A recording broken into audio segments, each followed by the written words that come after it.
ನಮಸ್ಕಾರ ಸ್ನೇಹಿತರೆ, ತಾಯಿಯ ಯೂಟ್ಯೂಬ್ ಚಾನಲ್ಗೆ ತಮ್ಮೆಲ್ಲರಿಗೂ ಆತ್ಮೀಯ ಸ್ವಾಗತ. ಸ್ನೇಹಿತರೆ, ಇದರ ವಿಡಿಯೋದಲ್ಲಿ ಯಾರ ತಲೆ ಬುರುಡೆಯಲ್ಲಿ ಕೂದಲಿರೋದಿಲ್ಲ, ಬೋಲ್ಡೆಡ್ ಆಗಿರ್ತಾರೆ, ಅಂತಹ ಸಂದರ್ಭದಲ್ಲಿ ಯಾವ ರೀತಿಯಾದಂಥ ಜೀವನದಲ್ಲಿ ಸಮಸ್ಯೆಗಳು ಬರ್ತವೆ, ಆ ಸಮಸ್ಯೆಗಳಿಗೆ ಪರಿಹಾರ ಏನು, ಆ ರೀತಿಯಾಗಿ ಬುರುಡೆ ಎಂಬತಕ್ಕಂಥದ್ದು ಏನಿದೆ, ತಲೆ ಮಿದುಳು ಎಂಬತಕ್ಕಂಥದ್ದು ನಾವು ನೋಡ್ತೇವೆ. ಅದರಿಂದ ಮೇಲಿನ ಆವರಣ, ತಲೆ ಕೂದಲು ಇರ್ತಕ್ಕಂಥ ಭಾಗ ಹಾಗೆ ಗಾರೆ ಹಾಕ್ದಂಗೆ ಆಗ್ತಕ್ಕಂಥದ್ದು, ಅಥವಾ ಒಂದು ರೀತಿಯಾಗಿ ಫುಲ್ಲು ಪೇಪರ್ನಂತೆ ಆಗ್ತಕ್ಕಂಥದ್ದು. ಇದಕ್ಕೆ ಕಾರಣ ಏನು ಅನ್ನೋದನ್ನು ನೋಡೋದ್ರ ಜೊತೆಗೆ ಪರಿಹಾರ ಕೂಡ ಏನು, ಆ ರೀತಿಯಾಗಿ ಮುಂದುವರೆದಿದ್ದಂಥ ಪಕ್ಷದಲ್ಲಿ ಯಾವ ರೀತಿಯಾದಂಥ ಅಂಶಗಳು ಇರ್ತವೆ ಎಂಬತಕ್ಕಂಥದ್ದನ್ನು ಈ ವಿಡಿಯೋದಲ್ಲಿ ನೋಡೋಣ. ವಿಡಿಯೋ ಇಷ್ಟದ ಲೈಕ್ ಮಾಡಿ, ಶೇರ್ ಮಾಡಿ, ಕಮೆಂಟ್ ಮಾಡಿ, ಚಾನಲ್ನ ಸಬ್ಸ್ಕ್ರೈಬ್ ಮಾಡ್ಕೊಳ್ಳಿ ಅಂತ ಹೇಳ್ತಾ ಅಲ್ಲಿಂತಕ್ಕಂಥ ಬೆಲ್ ಬಟನ್ ಕೂಡ ಕ್ಲಿಕ್ ಮಾಡಿದ್ರಿಂದ ವಿಡಿಯೋ ನೋಟಿಫಿಕೇಶನ್ ತಕ್ಷಣ ಸಿಗುತ್ತೆ. ಹೊಸ ವಿಡಿಯೋಗಳನ್ನು ವೀಕ್ಷಿಸ್ಬೋದು. ಜೊತೆಗೆ 3,500ಕ್ಕೂ ಮಿಗಿಲಾಗಿ ವಿಡಿಯೋಗಳು ಲಭ್ಯ ಇದೆ ಚಾನಲ್ನಲ್ಲಿ, ಅವಶ್ಯವಾಗಿ ವೀಕ್ಷಿಸಿ. ಜೊತೆಗೆ ಸಮಸ್ಯೆಗಳಿದ್ದಂಥ ಪಕ್ಷದಲ್ಲಿ ಮತ್ತು ಧೂಪದ ಪೌಡರ್ ಆಯಿಲ್ಗೆ ಆರ್ಡರ್ ಮಾಡಲು 6364205078 ಈ ನಂಬರ್ಗೆ ಕರೆ ಮಾಡಿ ಕನ್ಸಲ್ಟೇಷನ್ ತೊಗೊಂಡು ಮಾತನಾಡ್ಬೋದು. ಇದೇ ನಂಬರ್ಗೆ ಆರ್ಡರ್ ಮಾಡಿ ತರಿಸ್ಕೋಬೋದು. ಈಗ ವಿಡಿಯೋದ ವಿಷಯವನ್ನು ನಾವು ನೋಡೋಣ. ಮನುಷ್ಯನ ಈ ಒಂದು ದೇಹದಲ್ಲಿ ಪ್ರಧಾನವಾದಂತಹ ಒಂದು ಅಂಶ ಅಂದರೆ ಅದು ಶಿರಸ್ಸು, ಒಂದು ಭಾಗ. ಹಾಗಾಗಿ ಆ ಮಿದುಳಿಗೆ ಸಂಬಂಧಪಟ್ಟಂತೆ ಆಕಾಶ ತತ್ವ ರೆಪ್ರೆಸೆಂಟ್ ಮಾಡುತ್ತೆ. ಈ 5 ತತ್ವಗಳಲ್ಲಿ ಆಕಾಶ ತತ್ವ ರೆಪ್ರೆಸೆಂಟ್ ಮಾಡುವ ಕಾರಣ ವಿಷಯಗಳ ಸಂಚಾರ, ವಿಷಯಗಳ ಉತ್ಪತ್ತಿ, ವಿಷಯಗಳ ಕ್ರಿಯೆ, ವಿಷಯಗಳಲ್ಲಿ ಪರಿವರ್ತನೆ, ವಿಷಯಗಳ ಸಾವು, ಇಷ್ಟು ಅಂಶಗಳು ಕೂಡ ಘಟನೆಗಳು ಮಿದುಳಿನಲ್ಲಿ ಜರುಗ್ತವೆ.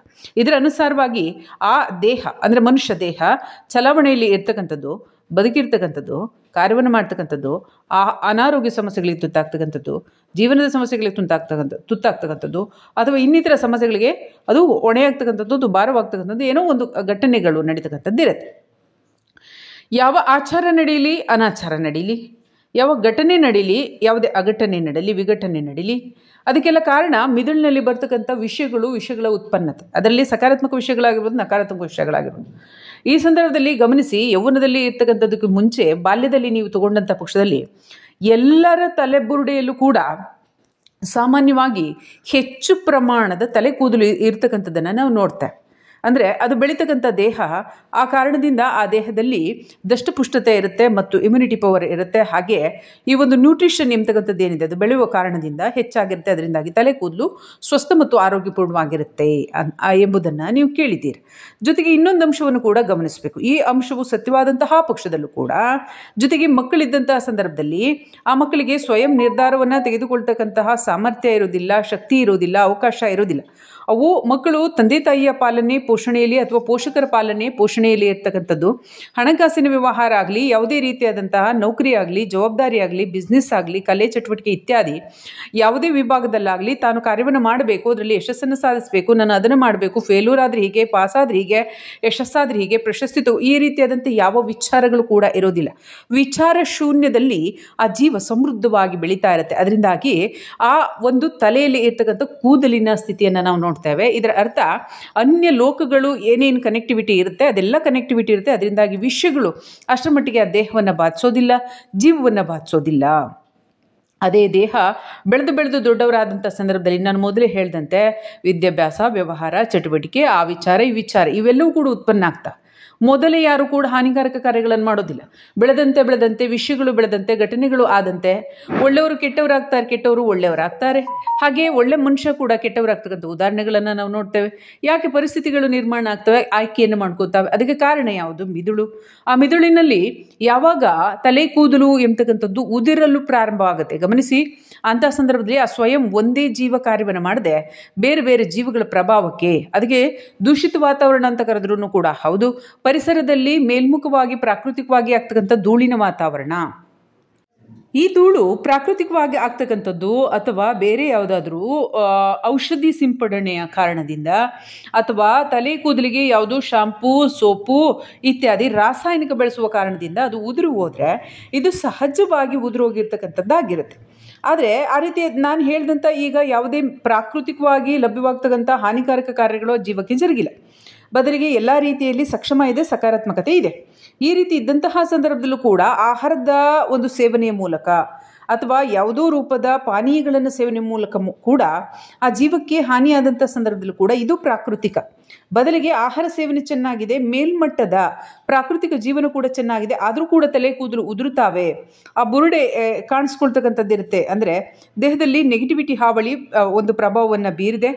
ಅದು ಆ ಜೀವ ಏನು ಪ್ರಗತಿಯನ್ನು ಹೊಂದಬೇಕು ಅದು ಕೇವಲ ಭೂಲೋಕಕ್ಕೆ ಮಾತ್ರ ಸೀಮಿತವಾಗಿರೋದಿಲ್ಲ, ಸೂಕ್ಷ್ಮ ಲೋಕಗಳಿಗೆ ಸೀಮಿತವಾಗಿರುತ್ತೆ. ಸೂಕ್ಷ್ಮ ಲೋಕಗಳೊಂದಿಗೆ ಸಂಪರ್ಕ ಹೊಂದಿರುತ್ತೆ, ಅದರದೇ ಆದಂಥ ಚಲನೆ ಅಂತ ಇರುತ್ತೆ, ಅದರದೇ ಆದಂಥ ದೈವಿಕ ಸಂಪರ್ಕಗಳಿರ್ತವೆ, ಸಕಾರಾತ್ಮಕ ಶಕ್ತಿಗಳ ಸಂಪರ್ಕ ಇರ್ತವೆ. ಆ ಜೀವಗಳಿಗೆ ಗೊತ್ತಾಗುವ ಕಾರಣದಿಂದ ಯಾವ ಲೋಕಗಳಿಗೆ ಜೀವಗಳು ಸಂಬಂಧಪಟ್ಟಿರ್ತವೆ ಆ ಲೋಕಗಳಿಗೆ ಸಂಬಂಧಪಟ್ಟಂತೆ ವಿಷಯಗಳು ಏನು ಆ ಜೀವಕ್ಕೆ ತಲುಪ್ತಾ ಇರ್ತವೆ ಆ ತಲುಪುವಿಕೆಯನ್ನು ತಡೆಗಟ್ಟತಕ್ಕಂಥ ಕಾರ್ಯವನ್ನು ಮಾಡ್ತಾರೆ. ಹಾಗಾಗಿ ನೀವು ನೋಡಿ, ಎಷ್ಟೋ ಜನಕ್ಕೆ ತಲೆ ಮುಂಭಾಗದಲ್ಲಿ ತಲೆ ಕೂದಲು ಹೋಗಿರುತ್ತೆ, ಕೆಲವರಿಗೆ ಮಧ್ಯದಲ್ಲಿ ತಲೆ ಕೂದಲು ಹೋಗಿರುತ್ತೆ, ಕೆಲವರಿಗೆ ಹಿಂಭಾಗದಲ್ಲಿ ತಲೆ ಕೂದಲು ಹೋಗಿರುತ್ತೆ, ಅಥವಾ ಕೆಲವರಿಗೆ ಸೈಡಲ್ಲಿ ತಲೆ ಕೂದಲು ಹೋಗಿರುತ್ತೆ. ಈ ರೀತಿಯಾಗಿ ಕಾರಣ ಇಷ್ಟೇ, ಆ ಜೀವಗಳು ಯಾವ್ಯಾವ ಜಗತ್ತಿನೊಂದಿಗೆ ಕನೆಕ್ಟಿವಿಟಿಯನ್ನು ಹೊಂದಿದ್ದಾರೆ, ಅದು ಏನು ಈ ಜನ್ಮದಲ್ಲಿ ಅನುಕೂಲವನ್ನು ನೀಡುತ್ತೆ, ಆ ಒಂದು ಅನುಕೂಲವನ್ನು ತಡೆಗಟ್ಟೋದಕ್ಕಾಗಿ ವಿಶೇಷವಾಗಿ ಆ ಮಿದುಳಿನ ಅಂತಹ ಪಾರ್ಶ್ವಗಳನ್ನೇ ಹಾನಿಗೊಳಪಡಿಸ್ತವೆ. ಅದರಿಂದಾಗಿ ಆ ಒಂದು ರಂಧ್ರಗಳೇನಿರ್ತವೆ, ರಂಧ್ರಗಳ ಮುಖಾಂತರ ಬೆವರು ಬರ್ತಕ್ಕಂಥದ್ದು, ರಂಧ್ರಗಳ ಮುಖಾಂತರ ವಿಷಯಗಳು ಮಿದುಳಿಗೆ ಸಂಪರ್ಕವನ್ನು ಕಲ್ಪಿಸ್ತಕ್ಕಂಥದ್ದು.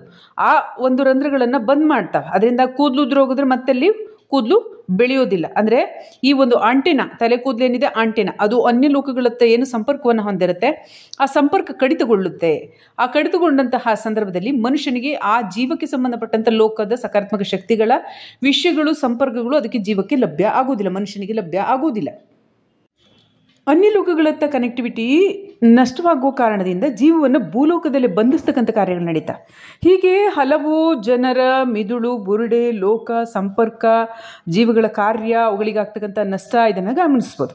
ಈ ರೀತಿಯಾಗಿ ಯಾವಾಗ ಮಿದುಳಿನಲ್ಲಿ ಅಂದರೆ ತಲೆ ಬುರುಡೆಯಲ್ಲಿ ಕೂದಲುಗಳು ಹೋಗಲಿಕ್ಕೆ ಪ್ರಾರಂಭವನ್ನು ಮಾಡುತ್ತೆ, ಪ್ರಾರಂಭ ಆಗುತ್ತೆ, ಅಂತಹ ಸಂದರ್ಭದಲ್ಲಿ ಅವರಿಗೆ ಹಲವಾರು ರೀತಿಯಾದಂತಹ ಚಾಲೆಂಜಸ್ಗಳು ಉಂಟಾಗ್ತವೆ, ಸಮಸ್ಯೆಗಳು ಉಂಟಾಗ್ತವೆ. ಜೊತೆಗೆ ಹಣ ಬರ್ತಕ್ಕಂಥದ್ದಾಗಿರೋದು, ಪ್ರಸಿದ್ಧಿ ಆಗಿರ್ಬೋದು, ಹೆಸರಾಗಿರ್ಬೋದು, ಸ್ಥಾನಮಾನಗಳಾಗಿರ್ಬೋದು, ಆ ಸ್ಥಾನಮಾನವನ್ನು ಕಲ್ಪಿಸಿ ನಂತರದಲ್ಲಿ ಆ ಸ್ಥಾನಮಾನದ ಜೊತೆಗೆ ಸುತ್ತಲೂ ನೂರಾರು ಸಮಸ್ಯೆಗಳನ್ನು ಉಂಟು ಮಾಡ್ತಕ್ಕಂಥದ್ದು. ಯಾಕೆಂದರೆ ಆ ಜೀವವನ್ನು ಬಂಧಿಸಲಿಕ್ಕೆ, ಬಾಧಿಸಲಿಕ್ಕೆ ಯಾವ ಜೀವಗಳು ಒಂದು ಸ್ಥಾನಕ್ಕೆ ಹೋಗಿ, ಒಂದು ಯೋಗ್ಯ ಸ್ಥಿತಿಗೆ ಹೋಗಿ, ಯಾವುದು ಬಾಧೆಗಳನ್ನು ಅನುಭವಿಸದೆ ಸಕಾರಾತ್ಮಕ ಕಾರ್ಯವನ್ನು ಮಾಡ್ತಾವೆ, ಅಂಥ ಸಂದರ್ಭದಲ್ಲಿ ಈ ರೀತಿಯಾದಂಥ ಪೀಡನೆಗಳಿರೋದಿಲ್ಲ. ಆದರೆ ಯಾವ ಜೀವಕ್ಕೆ ಮಿದುಳಿನಲ್ಲಿ ಅಂದರೆ ಬುರುಡೆಯಲ್ಲಿ ತಲೆ ಕೂದಲು ಉದುರೋಗ್ತಾ ಇರುತ್ತೆ, ನಂತರದಲ್ಲಿ ಜಾಬ್ ಸಿಗ್ತಾವೆ, ಸ್ಥಾನಮಾನ ಸಿಗ್ತಾವೆ, ಹೆಸರು ಕೀರ್ತಿ ಸಿಗ್ತಾವೆ, ಅಲ್ಲಿ ಹೋದ ನಂತರ ನೂರಾರು ಸಮಸ್ಯೆಗಳು ಅದಕ್ಕೆ ಉತ್ಪನ್ನ ಆಗ್ತಾವೆ. ಅಂದರೆ ಆ ಜೀವವನ್ನು ಬಂಧಿಸ್ತಕ್ಕಂಥ ಕಾರ್ಯ ನಡೀತಾ ಇರುತ್ತೆ.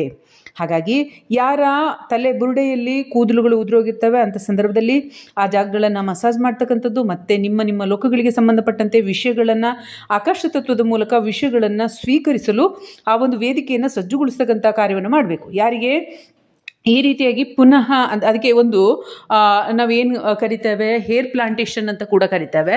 ಅದನ್ನು ನೀವು ಮಾಡಿಸ್ತಿದ್ರೂ ಕೂಡ ನೀವು ಮಸಾಜ್ ಮಾಡುವ ಕಾರಣದಿಂದ, ಉತ್ತಮವಾದಂಥ ಆಯಿಲನ್ನು ಹಾಕುವ ಕಾರಣದಿಂದ ಏನು ವಿಷಯಗಳು ತಲುಪದೇ ಇರಲಿಕ್ಕೆ ಆ ಒಂದು ಸೆಲ್ಗಳ ಭಾಗಗಳೇನು ಬ್ಲಾಕ್ ಆಗಿರ್ತವೆ ಅದನ್ನು ನೀವು ತೆರೀತಕ್ಕಂಥ ಕಾರ್ಯವನ್ನು ಮಾಡಬೇಕು. ಮಸಾಜ್ ಮಾಡಿ, ತುದಿ ಬೆರಳಲ್ಲಿ ಮಸಾಜ್ ಮಾಡಿ ಆ ತೆರೀತಕ್ಕಂಥ ಕಾರ್ಯವನ್ನು ಮಾಡಿದ್ರೆ ತಲೆ ಕೂದಲು ಬೆಳೆಯುತ್ತೆ. ಅದರ ನಂತರದಲ್ಲಿ ರಂಧ್ರಗಳು ಓಪನ್ ಆಗ್ತವೆ. ವಿಶೇಷವಾಗಿ ಯಾವಾಗ ತಲೆ ಕೂದಲು ಬೆಳೀತವೆ ಅಂಥ ಸಂದರ್ಭದಲ್ಲಿ ಬೇರೆ ಬೇರೆ ಲೋಕಗಳತ್ತ ಒಂದು ಕನೆಕ್ಟಿವಿಟಿ ಲಭ್ಯ ಆಗುತ್ತೆ, ಒಂದು ವಿಷಯಗಳು ತಲುಪುತ್ತೆ. ಮನುಷ್ಯ ಬಾಧೆಗೊಳಗಾಗೋದಿಲ್ಲ, ನಷ್ಟಗೊಳಗಾಗೋದಿಲ್ಲ, ಸಮಸ್ಯೆಗೊಳಗಾಗೋದಿಲ್ಲ, ಜೀವ ಎಚ್ಚೆತ್ಕೊಂಡಿರುತ್ತೆ. ಇದೇ ಭೂಮಂಡಲದಲ್ಲಿ ಪುನರಪಿ ಜನನ ಪುನರಪಿ ಮರಣಂಗೆ ಒಳಪಡಲಿಕ್ಕೆ ಹಾನಿಗಳು ಉಂಟಾಗೋದಿಲ್ಲ, ಮತ್ತು ಯಾವುದೇ ತಪ್ಪು ಕಾರ್ಯಗಳಿಗೆ ಅವಕಾಶ ಇರೋದಿಲ್ಲ.